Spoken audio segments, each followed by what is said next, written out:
won't back down.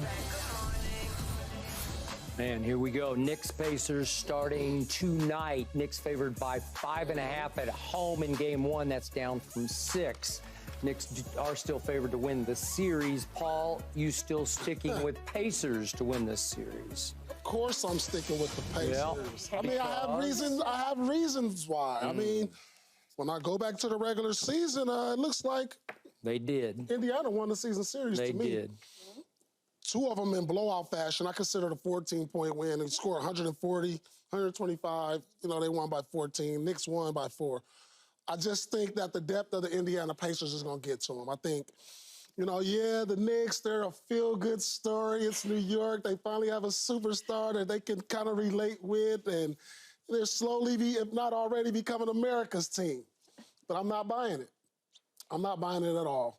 I just think the Knicks, they lack depth. They play 7 players. They run their starters 40-plus minutes. They do. Let one of them get in foul trouble. A key, like, I don't know how they're getting the job done, but they are. They're well coached. They have a superstar. Yeah, I get it. But I just think Indiana Pacers play at a pace that they're not going to be able to keep up with. I love Halliburton. He has yet to have a signature playoff game. That is true. But I think playing against Jalen Brunson should elevate his play. If not, he's going to get chewed up. So he has to come with it. But I just think the Pacers have more depth. They're faster. And they play with the necessary grit that I don't think that the Sixers play with. You know, they got some gritty guys, Mathurin, you know, Miles Turner. He's no slouch. You know, I think they just have a number of guys. And what's my guy off the bench? I love him.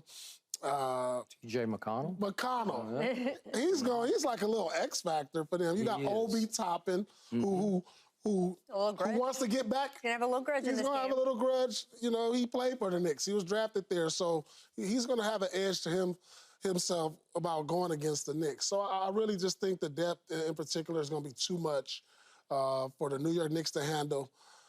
And I just don't see Jalen Brunson against this defense going for 40 every single night. The smallest guy on the court, he's been great. It's been great to watch, be a fan of it. To me, he's been the best player in the playoffs, him and Anthony Edwards. But I just think Indiana's depth and their speed is going to be too much for the Knicks. You know what I'm hearing? I'm hearing a lot of conversation about regular season numbers. Yeah. It's not the regular season anymore. Absolutely. And look, the Pacers played with the second highest pace in the league and against a team that plays a ton of minutes, and those guys could be, quote, run into the ground. That is a huge thing. Except they didn't play with that kind of pace in the first round. They dropped precipitously. It was like 102 was their pace during the regular season. It was 93 in the first round. That is a huge, huge drop. And not that far off from the pace that the Knicks were playing with, even though the Knicks in the regular season were last. They've elevated. So that gap is a lot closer, at least from the first round. I did not see the Pacers, who I agree are a gritty team. I did not see them play with grit in the first round. They lost games they should have won. They became the first team ever to lose to an opponent that was missing its 2 leading scorers in a playoff game. That has never happened in the 76-year history of the NBA. Yeah, but it's never happened before. No other team has had trouble doing that. So, look, if the Pacers can come out and be the team that they were at times during the regular season, yes, I absolutely think that this series could be more of a toss-up. But I didn't see it in the first round. And I have to look at who's on the floor. Jalen Brunson has only elevated his game in the playoffs, and he goes into this series, at least, before game one, as the best player on the court. And we know that that always gives that team a huge advantage. Can Tyrese Halliburton, can Pascal Siakam rise up to that level? They certainly could, but I haven't seen it in the playoffs yet. And my only reservation about just picking the Knicks completely and saying you're crazy is the minutes. And you look at these guys and the minutes that they played, even just toward the end of that Sixers series. I mean, Dante DiVincenzo played all 48 minutes. It's bananas. The other starters, Anunoby played 45, Brunson played 44, Hart played 46. You're right, Paul. I don't know how sustainable that is over another 6, maybe 7 series. So, Paul, once again, you made a whole bunch of astute points, none of which I can vehemently disagree with. But I'm with Rachel. In the end, it's about grit, and the Knicks lead these playoffs. Absolutely do. And I didn't see enough grit from the Pacers against the Bucks. And you're probably right. Maybe it's just hard to get up when they don't have both their stars. But as much as I like Tyrese Halliburton, he's going to have to show me something like next level. You're going to have to take another step here. And you and I have a dinner bet on this one. Yeah. I've got you 3-0, so this is your chance to get back. Excited to. But it's about Tyrese against Jalen to me. Not that they're going to go head-to-head all the time, players. but just who rises and shines, who takes over, especially in the home games. And I know we make too much of the regular season, but Jalen did average 36 against them. But I was very impressed because when I looked hard back at the last time they played, February 10th, and it was at Madison Square Garden, and they won handily. It was 125 to 111. Blow them out. And guess who came off the bench and was the X factor? Little TJ. I told you. You know, and maybe I relate to him because he's a little white guy, but I do. And I'll be the first to admit that I do because he amazes me what he can pull off. Because his coach trusts him to come in when it starts to get a little shaky, and he can do some things that Tyrese at this stage of his growth can't do, and it's settle them down and get them where they're supposed to be and get some shots that have to be made. And TJ's been doing this for a long time, and he comes in, he's like veteran playoff presence where he's not afraid of the moment or the stature or whatever. He will compete at a high level. The other X factor to me is Siakam at the highest level because like there are nights I say he's a superstar. Yeah. Seriously, like a superstar. And then the next night I don't see it. And then all of a sudden he comes back. You're going to have to get 6 or 7 big star games from Siakam. I don't think you need that many from him. You get a couple from him.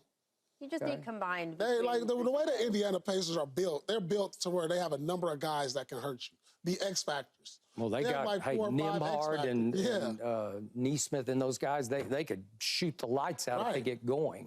Yeah, no, I hear you. There's just something missing in Indiana to me. And it's going to be hard for me to see Josh Hart outplaying Siakam every night like he did versus the Sixers. You know, his matchup was who?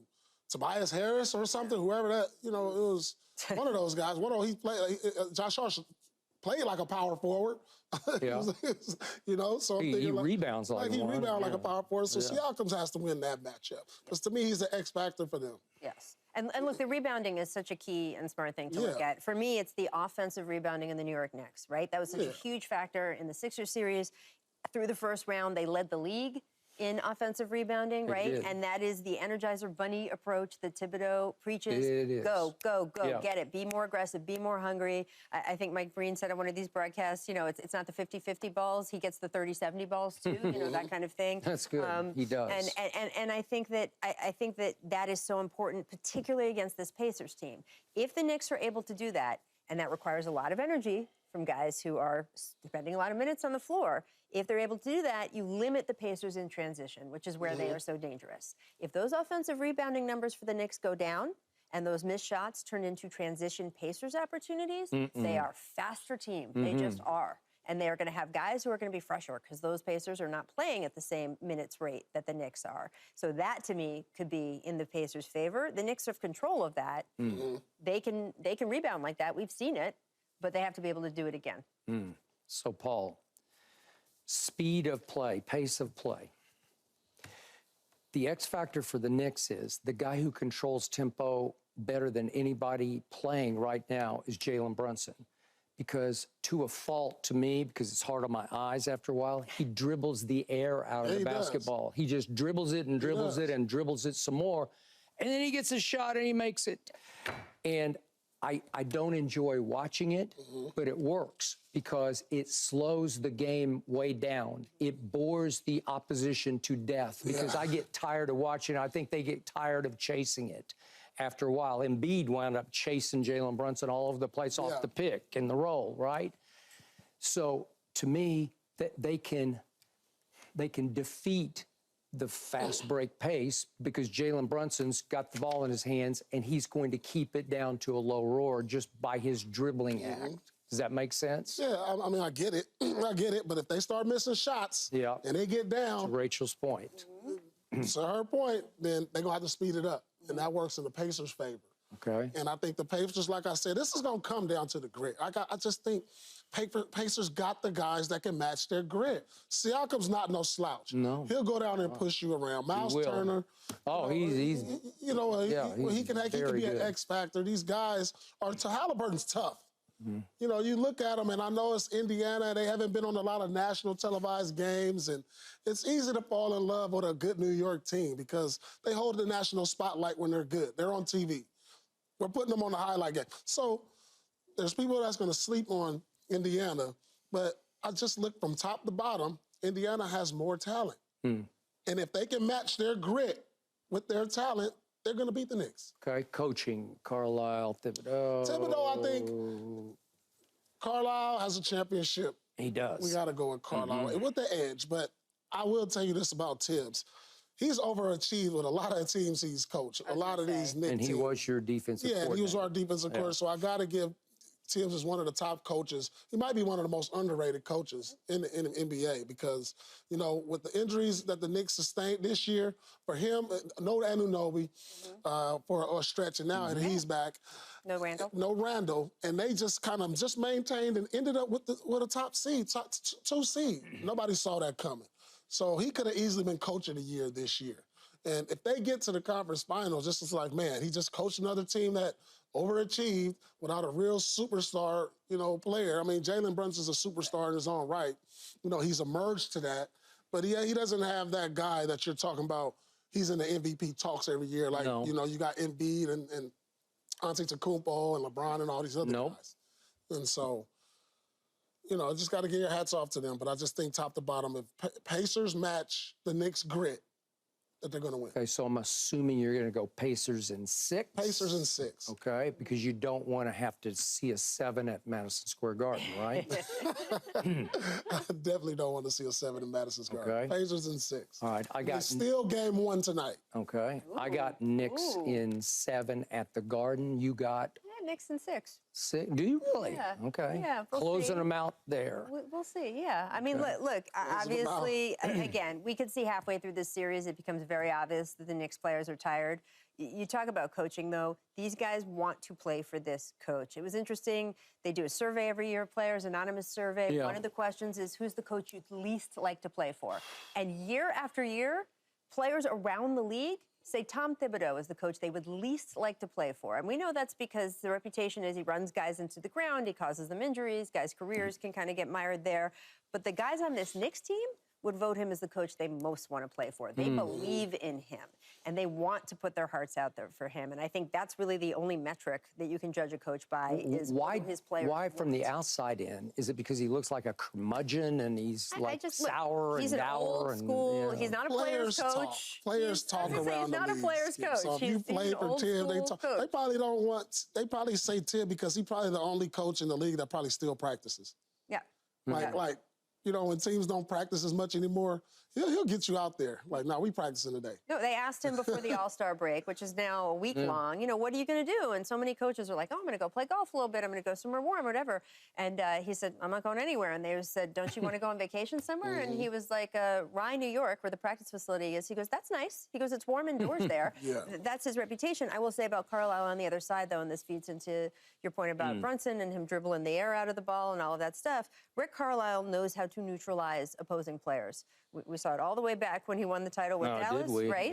And that I think that when the question goes for, hey, do you put all of your defense on their star versus do you let him get his, the eternal question for any coach, and you focus on some of the other options, the question about how much defense you throw at Jalen Brunson will not just be about how many points can he score. I think it will also be about get that ball out of his hands so he can't slow the pace the way you're talking to. I think that's really important. All right, last question to Paul. If you had a chance in the prime of your career to play for Tibbs as your head coach, would you jump at it? Yeah, I would. You would? I like Tibb, and I like what he brings. I mean, he brings just a certain attitude, and all his teams take on his personality. I was great playing with him. Absolutely. He's shown me nothing but winning since he's been a head coach. You know, he won with us as an assistant. I love Tibbs. Well, if you want to play 40 minutes a night, he'd do it. Can I give Paul a compliment here? Yeah. I think for someone as outrageously talented as Paul is and how he came into the league already a star, you don't get enough credit for how much of a worker you have always been. That's true. I'd buy that. And so I think, well, I think it's on you. I think that's to your credit. But so when people might say, he really wouldn't want to play for Tibbs. You like hard work. I watch you now in retirement. You're at the gym at 6 a.m. I see the clips. I am. I see the clips on social. You're there every day for a retired player. I almost went to Indiana when Bob Knight was there. Really? They recruited you hard? Yeah, they recruited me, but I always looked at like, man, he's challenging. Ooh. He's challenging. I could play for him. I said that. Roy Williams. Yeah, I played for Roy. Yeah. I played for Rick Pitino. It don't get no harder than that. Okay. And Tibbs fits that mold. Well, you've always said you weren't that explosively athletic, so you had to put the work in, right? Yeah. But now that I go back, Tim, and I go to YouTube, I was pretty explosive. I was going to say. Talented. Hey. You gotta go back, YouTube. Right? You're still the truth. That's still the truth, baby. Best nickname in the history of the NBA. Thank you, Shaquille O'Neal. I call game. Yeah, called game. All right, we got to talk Clippers. Thanks for watching, Undisputed fans. Do you want more highlights from the show? Make sure to click that subscribe button for all the exclusive content from Undisputed.